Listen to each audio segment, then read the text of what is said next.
101K.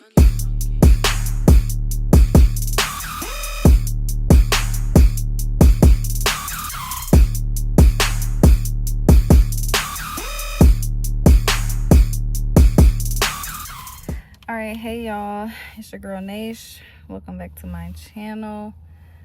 Today is Sunday, March 16th. If you're new here, welcome. If you're not, welcome back. Honestly, I wasn't even going to start vlogging today because I just been like so overwhelmed with being a new mom and everything that it's been hard for me to find time to vlog. But you know, I was like, my baby's asleep right now. We in a car headed to my parents. I could pull out my camera to start a vlog. Ooh, my skin dry. But anyway, ignore that big pimple on my forehead. But yeah, so this is gonna be a vlog, and it's not gonna be like I honestly don't know. I'm just kind of winging it, so I really don't know how long I'm gonna have this vlog be. But I do know in this vlog I will be telling y'all my labor and delivery story. Probably just having a mommy rant. And today is Sunday dinner at my parents' house, so I'll probably vlog a little bit of that for y'all, you know, show y'all what we have for dinner and everything. Baby is in the car with me.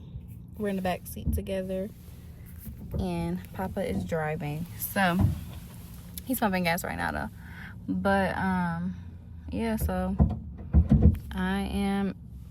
baby is currently 5 weeks today, and y'all, we've been in the newborn trenches, and it has been crazy.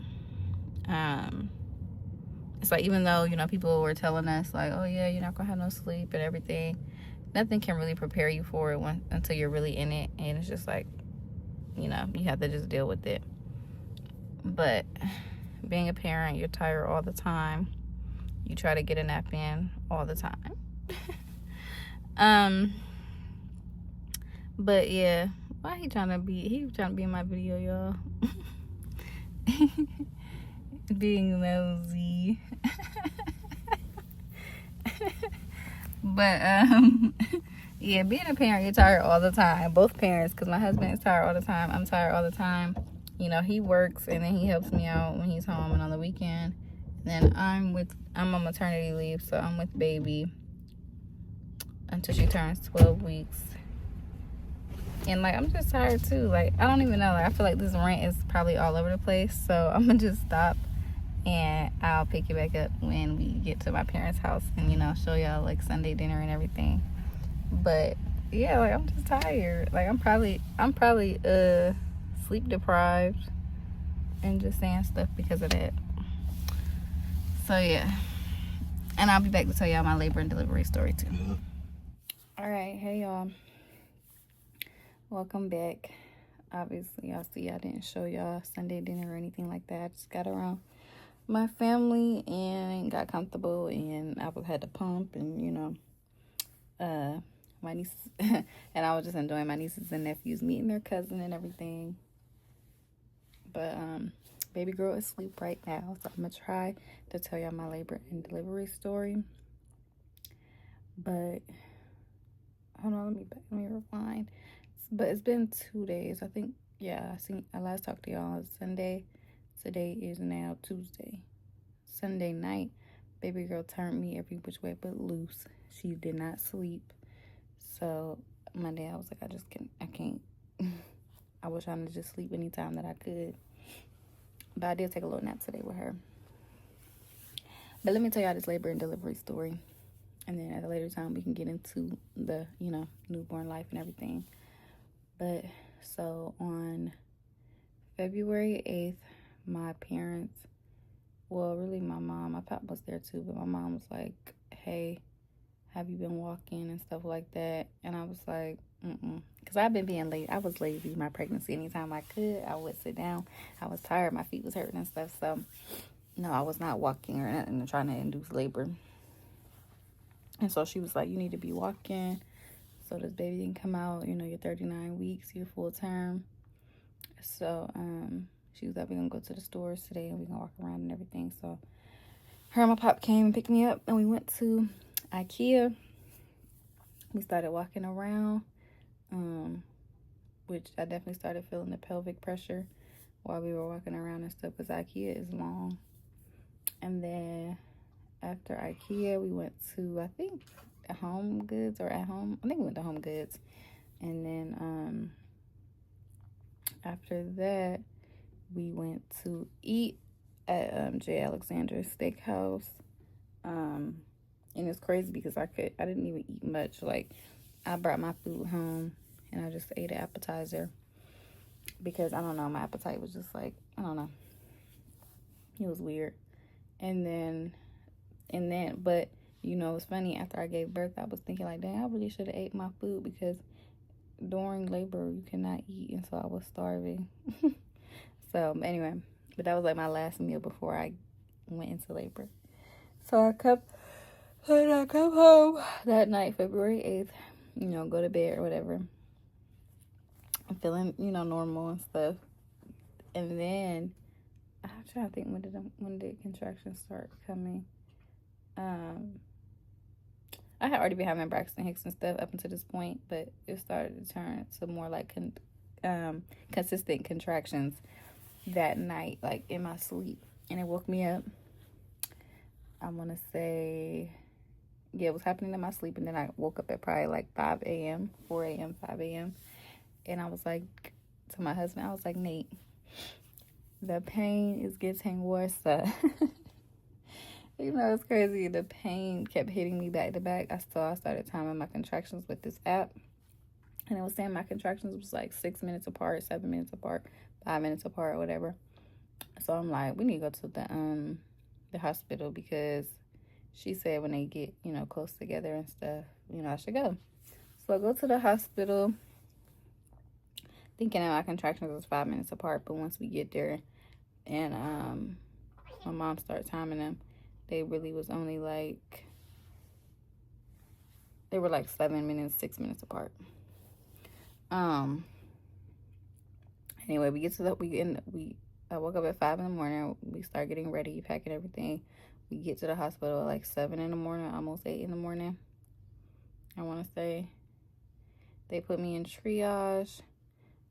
They start monitoring everything. They check me to see how far I'm dilated, and I'm only like at 1 centimeter. And I'm sorry, I'm tired, y'all, if I keep looking up the camera, but yeah, I'm only 1 centimeter dilated. So they're like, okay, you really could go back home. But then, as the contractions are happening in triage, they're like, okay, your baby's heart rate has dropped. And so, you know, they start rushing in there. They're like trying to move the monitors on my belly around. Like, they're like, we're trying to get your baby's heart rate up. I'm like, oh Lord, here we go. Because I feel like that's the thing I always hear people say, is like their baby's heart rate dropping and stuff. I'm like, my baby was just perfectly fine. So like, I have like a little attitude. But they're like, we're trying to get your baby's heart rate back up or whatever. So it comes back up, and then it drops again. Like when a contraction comes, it would drop. And so they were like, okay, we're going to keep you. You're not going home. You're going to get moved to a room, and we're going to keep you here because we need to monitor the baby's heart and stuff like that. But technically, I wasn't really in active labor yet. I was just having, you know, contractions here and there. Every 7 minutes. So then, by that time, my parents have got there, and they're just waiting for us to get moved into the room. So they move us to the labor room, and I might insert some pictures and clips and stuff in here so y'all can see. But they move us to the room or whatever, and then baby's heart rate drops another time because of, you know, contraction. So then the doctor comes in and talks to me because I wanted to go home at this point because I was like, I'm not even dilated. But the doctor is like, you know, this is serious. We need to keep you to monitor your baby's heart rate. And, you know, they don't want to send me home. They don't want me to go home. So I'm like, oh my gosh. But I'm like, okay, well, whatever, we'll stay. And then the nurse is like, okay, now basically they're going to induce labor to speed up the process, to get her out since her heart rate was dropping and stuff.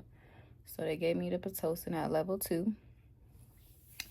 And the contractions started being definitely way more consistent. It just started being consistent. And then they kept me on that for a while, probably like a couple hours. I think after that I had dilated to at least 2 centimeters. And so then they were like, okay, we're going to up it to level 4. My face is probably crusty, y'all. But yeah, it is crusty. They're like, we're going to up it to level 4. And so when they do that, the contractions get worse. You know, they're more painful. At this point, I'm like, where's the epidural at? I need it. And they're like, no, not yet. We need to wait. We need to wait till you dilate some more. I'm like, oh my gosh. Like, I'm just in pain and tired, y'all, at this point, because we done been in the hospital since 7 a.m. So, a couple hours go by. They come back and check me. I think I'm at like 4 centimeters dilated. And so the nurse is like, no, so well, no, rewind. So before they check me, my midwife comes and she does like she's like, oh, this is not active labor. You're not in enough pain. You know, you're chilling. She's like, we need to do some positions to get baby's head down lower into your pelvis or whatever. And so she started doing, we do these different positions and stuff or whatever. Then she leaves. And I hear her tell the nurse that they can leave me at level 4 of the Pitocin. And so I'm like, cool, whatever, because I can handle the contractions. They're bad, but it's like, they're bearable. This nurse gonna come back in there talking about, let's put it up to level 6. You know, this is just what she wanted to do because the midwife told her it was fine to leave me at level 4 because I was progressing. So then they checked me. No, so then she gonna put it at level 6 after I really didn't want to. Reluctantly, I said yeah. But then as soon as she put it at level 6, the pain kicked up and the contractions were like, I was like, I can't do it. And she's like, no, well, we want to, you know, I'm like, I start crying because at this point I'm like, are you crazy? Like, I can't take it. I'm telling you, I can't take it. So I'm crying. I'm like, I can't. So the nurse is feeling all bad and stuff. So she brings it back down to a level 4, like I wanted it. Thank you. And so after that, and mind you, y'all, I had asked this nurse if she even had kids. She said no. So like, how are you trying to make me take some pain that you never even felt? Nick Young face, cause like what? So anyway, so yeah, she bring it back down to the level 4 or whatever, and they checked me, and I'm at 4 centimeters dilated. So then, at one point though, I missed the part. I'm over here missing parts. There was a part where I took some kind of medicine through my IV for pain, but it just made me drowsy. It didn't take any pain away. And that was so funny because it felt like, it literally feels like you're drunk or you're like dizzy and stuff when you take it. Like I could barely walk straight. My husband had to help me to the bathroom and everything. Like it was just, that medicine just makes you tired, more tired than I already was. But it don't take no pain away. So after they checked me and I was 4 centimeters, I was like, okay, can I get the epidural now? Because like I just can't. So then they're like, yeah, you can. So, because they kept saying I could get it whenever, but every time I would ask for it, they'll be like, no, let's wait a little longer. So finally, the epidural man comes in, the anesthesiologist. I'm so happy to see him. Just so happy. Like, and I'm scared too because, you know, I've heard a lot of things about the epidural needle and the pain and all of that. But at this point, I'm just like, I don't care. I want it.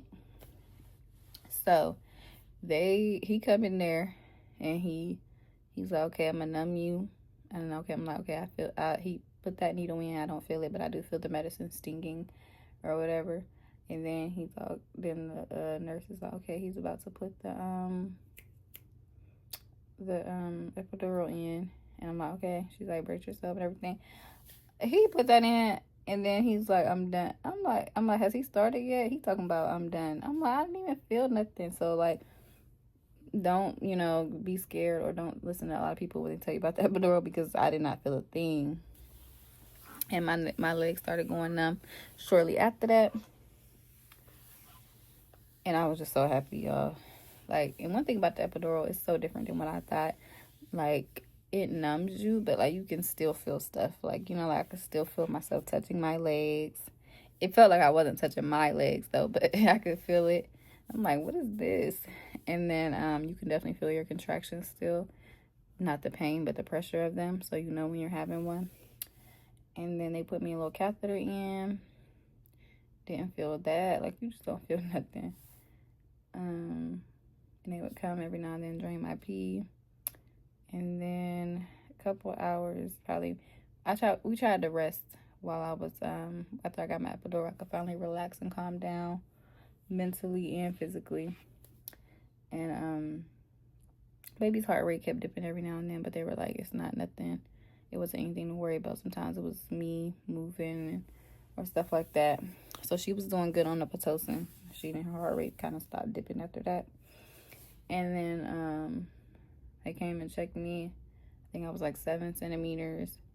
And then it just started progressing really good on the level 4 of Pitocin. All right. And before I knew it, they came in and broke my water, I think when I was like 8 or 9 centimeters. And then we waited probably like another 2 hours. I was fully dilated, and they were coming in like, it's about to be time to push. So, they started bringing everything in for the baby. More nurses started coming to help the midwife. My midwife came back. She was like on call. She lived close. And then probably started around like 9 something at night. And then we started pushing. I pushed for 30 minutes. They let me see. They had like a mirror on the ceiling so I could see, me pushing and her head coming and everything. Because at first I was like, I'm pushing as hard as I can, but it just feels like I have to poop or whatever. I want to be able to see so I can feel like I'm doing something. And so when I did, I seen her head. I'm like, okay, I am actually pushing her down. And then they said I pushed her out in 30 minutes. It wasn't long at all, and I was pushing with all my might because I was ready to be done. I was tired from pushing. I was hungry from being in labor all day. Ooh, labor is something else. I'll tell y'all that. It's exhausting. I literally was woke the whole day. So then after we pushed her out, I did have a 2nd-degree tear, so I did have to get some stitches. Or something they call it. Start with an E. I can't pronounce it. But I still wasn't feeling anything because of the epidural. But then shortly after labor, the epidural started wearing off. The epidural started wearing off, and I started feeling it in my back. It was sore. My lower back was sore. And then I started gaining feeling back in my legs. And my, what else? And then they about to move us to the postpartum recovery room. And I had to go up there in a wheelchair. But yeah. And then as far as like the postpartum recovery, that's a whole nother thing. I mean, I don't know how it feels if you don't have a tear or anything or have to get stitches. But I will say I was in a lot of pain. I was in a lot of pain. Like I didn't even know what to expect. But it was so painful. They gave me Tylenol, ibuprofen, and a stool softener. I don't know, like the stitches part, like it hurt so bad, y'all. But they also gave me ice packs. A coworker of mine gave me a whole bunch of postpartum stuff too, and now I see why she did, because you really need all of that. You need the disposable underwear, you need pads, ice packs, you need all of that. Like especially if you don't want what the hospital's giving you, you want your own, or you want specific kinds, feel free to bring your own. You need the Dermaplast for the pain. It helps kind of numb it. You need all of that. Witch hazel pads. Ooh, I don't know. Maybe I should make a separate video on everything you need for postpartum recovery for a vaginal birth. But you need it, because when I say we stayed in the hospital for 2 days, but y'all, the pain is on another level, and it seemed like it got worse when I got home. But now that I'm almost 6 weeks, I'm almost at my 6 weeks, so like the pain has gone. It aches every now and then, but the pain is gone. But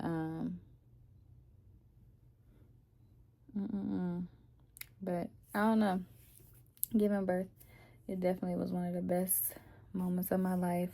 After I pushed her out and they laid her on my chest, I was just so happy. I had tears of joy because it just was like, wow, my baby, finally my baby. If you didn't know, after everything I went through, like, I struggled to get pregnant with her. It was not easy. I have PCOS, so it took years. It really took years, especially when me and my husband actually started trying. It took a while. Like, it was not easy. That's my little miracle baby.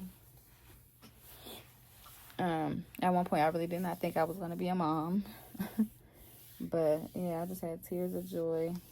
I'm so happy she's here. Yes, it took a lot to get her here. I will say pregnancy was hard, labor was hard, but in the end, it really is worth it when you do get your baby. Will I do it again? To be continued. So no, I really don't want to, but we'll see. We'll see, because everyone's like, my baby needs a sibling. She don't need to be an only child. But for me, I would be happy if she was an only child, and perfectly fine. Because the way I don't get no sleep in this newborn stage, I could not see myself putting myself through this again. I really couldn't. But I'm going to stop it here. That is basically my labor and my delivery story. Again, I did tell y'all the about a little bit about the postpartum recovery or whatever, but I don't know. Yeah, just make sure you get your postpartum supplies, because you will need them. You really will need them, and you'll be in a lot of pain. So just do whatever you need to do to make yourself comfortable, to be comfortable while you're in the hospital, because the hospital's not really that comfortable. So get whatever you need, do whatever you need to do. Ooh. But yeah, thanks for watching. If you watched the whole video, thank you. Make sure y'all like, comment, and subscribe. I don't have anything else I need to add, or should I add? I really don't, but yeah, just make sure you like, comment, subscribe. Watch my other videos leading up to this one, me doing my nesting and everything. And I will probably see y'all in my next video. I don't know what I should do as my next video, actually. I'm steady ranting. I got so much stuff to say after giving birth, y'all. But I don't know what my next video should be like. I really don't. I'm gonna have to think about it. I kind of want to do another talking video, just because I'm like, I don't know, I have so much to talk about since I gave birth. I've been in the house for 5 weeks. I just left the house for the first time in 5 weeks, so I probably have a little bit of hay fever. I'm like talking crazy. I'm like talking and talking and talking. But yeah, y'all, thanks for watching. Make sure you like, comment, and subscribe. I'll see you on the next video. Your girl's about to go try and get some rest.